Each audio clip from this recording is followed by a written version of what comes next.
जोहार साथियों, आइए हम लोग बिना देर किए हुए खोरठा के व्याकरण की कड़ी को लगातार बढ़ाते चलें। जैसे कि हम लोगों ने 10 नियमों तक को पढ़ चुका है, तो लगातार हम अब संज्ञा अब स्टार्ट करते हैं उसी क्रम में। तो खोरठा भाषा में संज्ञा को संज्ञा कहा जाता है और इंग्लिश में नाउन कहा जाता है। तो आप लोग विशेष तौर पर जानते हैं कि झारखंड की नियमावली जो बदल चुकी है, तो अब आने वाली किसी भी परीक्षा में हमें क्षेत्रीय भाषा को पढ़ना पड़ेगा ही। जैसे शिक्षक की परीक्षा हो या कोई भी परीक्षा हो, सभी में खोरठा इम्पोर्टेंस हो गया। तो हम लोग लगातार इसी कड़ी में अभी से ही प्रयास करते हैं। चलिए शुरू करते हैं बिना देर किए हुए। तो हिंदी लखे खोरठा भाखाएँ कोन्हों जिनिसे के लोकेक ठावे के गोछाक नाव और कोनो भावे के संज्ञा बैजकल जाहे।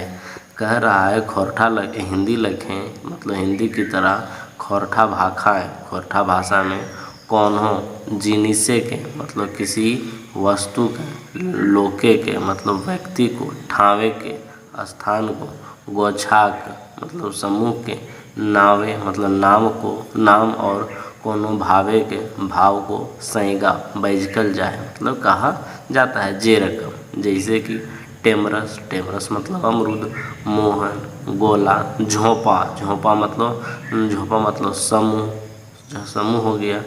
कांदे के मतलब रोना, हासे के मतलब हंसना, भाव और आरो मतलब की संज्ञा किसे कहा जाता है। अब देखेंगे कि संज्ञा के भेद कितने, संज्ञा कितने प्रकार के होते हैं। तो चलिए देखते हैं। संज्ञा के किस्म, संज्ञा के प्रकार, संज्ञा 5 प्रकार के होता है। पहला व्यक्तिवाचक वाचक संज्ञा, जिसको हिंदी में कहेंगे व्यक्तिवाचक संज्ञा। दूसरा जातिवाचक संज्ञा, जातिवाचक संज्ञा। तीसरा गोठवाचक संज्ञा, हिंदी में समूहवाचक संज्ञा। जिनिसवाचक संज्ञा, द्रव्यवाचक संज्ञा। पाँचवा भाव गुणवाचक संज्ञा, हिंदी में भाववाचक संज्ञा। तो संज्ञा के पहला भेद को हम देखते हैं। व्यक्तिवाचक संज्ञा या व्यक्तिवाचक संज्ञा किसे कहा जाता है, तो देखते हैं। जे संज्ञा ले कोन्हो एगो व्यक्ति के, व्यक्ति के मतलब व्यक्ति के, जिनिसे के, जिनिसे के मतलब स्थान के या वस्तु के, जिनिसे के मतलब वस्तु, चाहे जगह मतलब स्थान, गुलाक नाव फुरछा है ओकरा व्यक्तिवाचक संज्ञा बैजकल जाहे। कह रहा है जिस संज्ञा से किसी एक व्यक्ति मतलब एगो व्यक्ति के, एक व्यक्ति, वस्तु जिनिसे के, चाहे जगह गुला के नामे फुरछल जाए मतलब स्थान या बोध होता हो, उसे व्यक्तिवाचक संज्ञा बैजकल जाए, व्यक्तिवाचक संज्ञा कहा जाता है। जे रकम जैसा कि मोहन, गंगा, दिल्ली, जापान, सिपाही, उपद्रव, होली, दिवाली, आरो। इसमें कह रहा है व्यक्तिवाचक संज्ञा में, व्यक्ति मतलब व्यक्तिवाचक संज्ञा जिसमें एक वस्तु, एक स्थान, एक जगह, एक व्यक्ति के बारे में कहा जाता है, तो उसे व्यक्तिवाचक संज्ञा कहते हैं। उदाहरण से आप देख सकते हैं मोहन मतलब एक मोहन है। गंगा, तो गंगा व्यक्तिवाचक संज्ञा में आएगा, क्यों, तो गंगा एक नाम है। दिल्ली एक नाम है। जापान किसी एक का स्पेशल नाम है। सिपाही उपद्रव जो हुआ था उसके बारे में कहा जा रहा है। होली के बारे में कहा जा रहा है, दिवाली के बारे में। आरो व्यक्तिवाचक संज्ञा व्यक्तिवाचक संज्ञा के उदाहरण को देखें और समझते हैं। तो पटतैर मतलब उदाहरण, खोरठा में उदाहरण देखिए, उसी को फिर हिंदी में बताएंगे। सुरेश घर गेले है, सुरेश घर गया है। बेरा पूर्वे उगे है, सूर्य पूरब में उगता है। गंगा भारत एक सोबले बोड़ नदी है, गंगा भारत की सबसे बड़ी नदी है। इसमें पूछ देगा गंगा भारत एक सोबले बोड़ नदी है में व्यक्तिवाचक संज्ञा कौन है, तो गंगा है। सुरेश क्या है, तो व्यक्तिवाचक संज्ञा है। ऋग्वेद, खोरठा में ऋग देखिए तो कैसे लिखा जाता है, तो ऋग्वेद सोबले पुराना वेद है, वेद है। हिंदी में ऋग्वेद सबसे पुराना वेद है। गणतंत्र दिवस भारत के राष्ट्रीय पर्व है। हिंदी में गणतंत्र दिवस भारत का राष्ट्रीय पर्व है। अब हम चलेंगे संज्ञा के संज्ञा के दूसरा भेद की ओर। तो जातिवाचक संज्ञा, जातिवाचक संज्ञा जे संज्ञा ले कोनो खास जाति के भाव फुरछा है ओकरा जातिवाचक संज्ञा बजकल जाहे।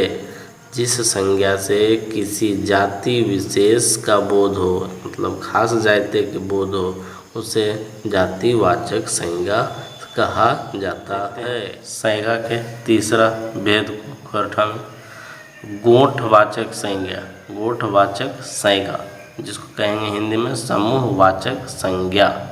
जे संज्ञा ले कोनो जिनिस चाहे व्यक्ति के गोठे के भाव फुरछा है ओकरा गोठवाचक संज्ञा बजकल जाहे। कह रहा है जिस संज्ञा से, मतलब जे संज्ञा ले किसी वस्तु कोनो जिनिस चाहे व्यक्ति के समूह का व्यक्ति के, मतलब व्यक्ति का गोठे के, मतलब समूह का भाव बोध फुरछा है ओकरा गोठवाचक संज्ञा बजकल जाहे। मतलब जे संज्ञा ले कोनो जिनिस से चाहे व्यक्ति के गोठे के भाव फुरछा है ओकरा गोठवाचक संज्ञा बजकल जाहे। जिस संज्ञा से किसी वस्तु व्यक्ति के समूह का बोध होता है उसे समूहवाचक संज्ञा कहते हैं। पटतैर उदाहरण समूहवाचक संज्ञा। खोरठा में वाक्य निर्माण और हिंदी अर्थ। तो देखिए बैसकी, खोरठा में समूहवाचक बैसकी, बैसकी मतलब क्या होता है बैठक। तो बैठक में क्या एक दो आदमी होते तो नहीं, बैठकों एक समूह होता है। तो बैसकी टाय गाँव में लोग आइल हथ, बैठक में गांव के लोग आए हैं। जतरा, जतरा मेला, मेला में एक दो आदमी नहीं होता है समूह होता है, तो वही कहा गया है मेला समूह। खोरठा में जतरा को क्या कहते थे, जतरा टा जानी आर छुआ, जतरा टा जनी और छुआ गुला के बेस लागे है। कह रहा है मेला जो है सो बच्चों और औरतों को अच्छा लगता है। मेला बच्चे एवं औरतों को अच्छा लगता है। पेठिया, पेठिया मतलब क्या होता है समूह। देखिए यहाँ पेठिया मतलब बाजार, बाजार में एक दो लोग होते हैं नहीं, समूह। पेठिया, पेठिया सांझ बेरा लागे है, बाजार शाम के समय लगता है। संज्ञा के पटतैर उदाहरण हम लोग देखते हैं। तो पटतैर उदाहरण जातिवाचक, खोरठा में वाक्य निर्माण और हिंदी अर्थ। पोहना, पोहना काइल घर आयल थिन, खोरठा में वाक्य बन गया। अब हिंदी में अर्थ देखिए क्या होगा, अतिथि कल घर आएंगे, कल घर आएंगे। गोरू, गोरू सब धान चैर गेले, बैल सब धान खा गया। टुंगरी जातिवाचक, टुंगरी, टुंगरी मतलब जाति हो रहा है। टुंगरी मतलब क्या होता है जाति, सभी छोटी पहाड़ी बड़ी पहाड़ी ऊंची जगह। गोरू जानवर को कहा जा रहा है, बैल को कहा जाता है। तो गोरू मतलब एक बैल नहीं पूरी जाति हो गई बोध।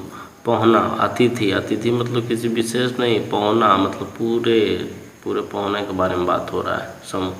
पढ़ुआ, पढ़ुआ मतलब पढ़ने वाला की बात हो रहा है, तो वही कहा गया है। टुंगरी, टुंगरी टाए झायर पाइत है, टुंगरी, टुंगरी को देखिए क्या कहा तो ऊंचा स्थल केवल झाड़ी है। पढ़ुआ, पढ़ुआ गिदर चंठ भेवय हथ, पढ़ने वाला बच्चा तेज होता है। तो जातिवाचक संज्ञा हम लोगों ने देख लिया। संज्ञा के चौथे भेद को हम लोग देखते हैं खोरठा में। तो खोरठा में संज्ञा का चौथा भेद है जिनिस वाचक संज्ञा, द्रव्यवाचक संज्ञा। तो ऐसन जिनिस के जिनिस वाचक संज्ञा बजकल जाहे। ऐसन जिनिस मतलब जिनिस वाचक संज्ञा, तो ऐसन जिनिस के जिनिस वाचक संज्ञा द्रव्यवाचक संज्ञा बजकल जाहे कहा जाता है जेकरा नाप जोख करल जा सके है। तो द्रव्यवाचक संज्ञा जिनिसवाचक संज्ञा किसको कहा जाता है, तो जिस संज्ञा से वैसे वस्तु जिसकी नाप तौल किया जा सकता है उसे द्रव्यवाचक संज्ञा कहते हैं। जिनिसवाचक संज्ञा या द्रव्यवाचक संज्ञा के उदाहरण पटतैर, पटतैर मतलब उदाहरण। तो द्रव्यवाचक संज्ञा, खोरठा में वाक्य निर्माण और हिंदी अर्थ। पखन, पखन ओजनी हेवे है, पत्थर भारी होता है। सोना, सोनाइक गहना पिंधे ले जाहे, सोना के आभूषण पहने जाते हैं। चोयका, चोयका बाँच के आलू खो, छिलका निकाल के आलू खाओ। माटिक तेल, माटिक तेल महरंग भय गेल है, किरोसिन तेल महंगा हो गया है। सोना, सोना पाइल टा खराब हेवे है, सोना पाना अपशगुन होता है। चांदी, चांदी के गहना उजर भेवे है, चांदी का आभूषण उजला होता है। लुगा ले देही के ढाकल जाहे, वस्त्र से शरीर को ढका जाता है। तो संज्ञा के हम लोग 4 भेद देख लें, अंतिम भेद 5वां है। चलिए 4 भेद देख चुके हैं, अब अंतिम भेद 5वां भेद को देखते हैं। हम लोगों ने देखा पहला व्यक्तिवाचक संज्ञा, व्यक्तिवाचक संज्ञा। दूसरा जातिवाचक संज्ञा, जातिवाचक संज्ञा। तीसरा गोठवाचक संज्ञा, समूहवाचक संज्ञा।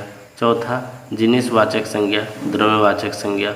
और 5वां हम लोग देखेंगे भाव गुणवाचक संज्ञा, भाववाचक संज्ञा। तो चलिए बिना देर किए हुए हम लोग लगातार आज सुबह सुबह पढ़ते हैं। जे संज्ञा ले बेगैत चाहे जिनिसे के, गुण भाव चाहे दशाक भाव पुरछा है, ओकरा भाव गुणवाचक संज्ञा बैजकल जाहे।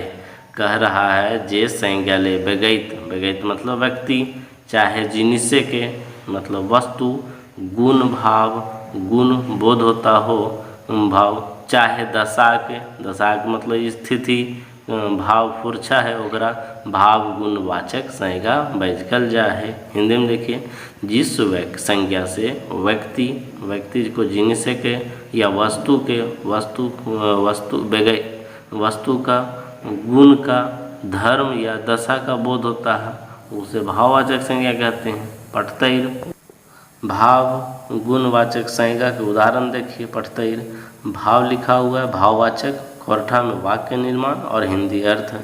छौआ, छौआ, छौआ गुला ओगरिया टाँय खेल रहल हथिन, बच्चे घर के बाहर जहाँ पानी गिरता है, ओगरिया कहते हैं, जो खपड़ा का किनारा जो होता है ना, जो पानी गिरता है घर, खपड़ा घर का, उसको ओगरिया कहा जाता है। तो कहा जा रहा है छौआ गुला ओगरिया टाँय खेल रहल हथिन, बच्चे घर के बाहर जहाँ पानी गिरता है वहाँ खेल रहे हैं। ढढनच, ढढनच नाय कर, उसका भाव है ढढनच कर रहा है, तो ढढनच नाय कर, हम बूझ रहल ही, नाटक मत करो हम समझ रहे हैं। किचकिचाई, भाव कैसा है उसका, किचकिचाई, किचकिचाई बरखा के गुना आंगन टा किचकिचाई गेले है, वर्षा से पूरा आंगन कीचड़ युक्त हो गया है। ढांगा, वो आदमी टा कितने ढांगा है, वह आदमी कितना लंबा। हम लोगों ने आज संज्ञा को देख लिया। आप क्या करेंगे, पूरे अपने नोटबुक में संज्ञा को लिख लेंगे इसी क्रम में, और ज़्यादा नहीं 10-12 मिनट का वीडियो है, लिख लेंगे तो आपको क्या होगा कि संज्ञा लिखने से कंप्लीट हो जाएगा। एक बार देखेंगे और लिखेंगे तो फिर खोरठा का संज्ञा कंप्लीट हो जाएगा आपका। हम लोग इस तरह लगातार क्या करेंगे, आगे व्याकरण के क्रम को लगातार पढ़ जाएंगे। आज संज्ञा पढ़ें तो कल लिंग पढ़ेंगे, लिंग के बाद सर्वनाम पढ़ेंगे, विशेषण पढ़ेंगे, क्रिया पढ़ेंगे, उपसर्ग, प्रत्यय, काल, लगातार इस तरह से व्याकरण को 15 से 20 दिनों में पूरे व्याकरण, खोरठा व्याकरण को ख़त्म करेंगे। उसके बाद तुरंत हम लोग सभी व्याकरण का प्रैक्टिस सेट मार देंगे, तो क्या होगा कि व्याकरण हम लोग का रिवीजन हो जाएगा, और रिवीजन होने के बाद फिर खोरठा के आगे सिलेबस को पढ़ना शुरू कर देंगे। हम लोग ऊपरी स्तर सचिवालय के सिलेबस को कंप्लीट करेंगे तो बाकी नीचे के सभी सिलेबस खुद ब खुद कंप्लीट हो जाएगा, हम लोग को कहीं दिक्कत नहीं होगा। और जिस दिन फॉर्म आएगा उस समय तक हम लोग का सिलेबस लगभग ख़त्म करने पर रहेंगे धीरे धीरे, अगर लगातार लगे हुए रहें तो हम लोग को लगातार बने रहना। बाकी लोगों से आगे रहने के लिए हम लोग को खोरठा अभी से कंप्लीट करके रखना होगा। तो आप लोगों से एक रिक्वेस्ट है जो कि आप लोग निभा नहीं रहे हैं, थोड़ा सा कहीं ना कहीं कमियां है आप लोगों में, तो साथ नहीं दे रहे हैं। आप लोग लाइक और सब्सक्राइब नहीं कर रहे हैं, शेयर भी नहीं कर रहे हैं, कमेंट भी नहीं कर रहे हैं। उससे क्या होता है कि मेरा हौसला बढ़ता और हम लोग मिल के पढ़ेंगे। ऐसा नहीं कि हम पढ़ा रहे हैं आप लोग को, हम लोग मिल के पढ़ेंगे, आपसी में एक भाईचारा बनेगा, दोनों सब कोई मिलकर हम लोग इस चैनल को बढ़ाना उद्देश्य नहीं, इस चैनल के माध्यम से हमें भी पढ़ना है और आप लोग को भी पढ़ना है, और साथ में कोई भी काम करेंगे तो बहुत जल्द सफलता मिल जाएगी। हम लोग सोचिए एक रिवीजन करें, एक प्रयास कर रहे हैं खौरठा भाषा को पढ़ने का। तो ठीक है, अंत में फिर से आपसे एक बार और रिक्वेस्ट करना चाहता हूँ, चैनल को लाइक, सब्सक्राइब, शेयर, कमेंट ज़रूर करें, और शेयर ज़रूर करें और कमेंट ज़रूर करें। कमेंट करेंगे तो मुझे पता लगेगा कि कहाँ मुझसे गलतियाँ हो रही हैं, उसे मैं सुधारने का प्रयास करूँगा। ठीक है साथियों, जय हिंद, जय भारत। झारखंड में जॉब चैनल को सब्सक्राइब ज़रूर करें। जय हिंद, जोहार।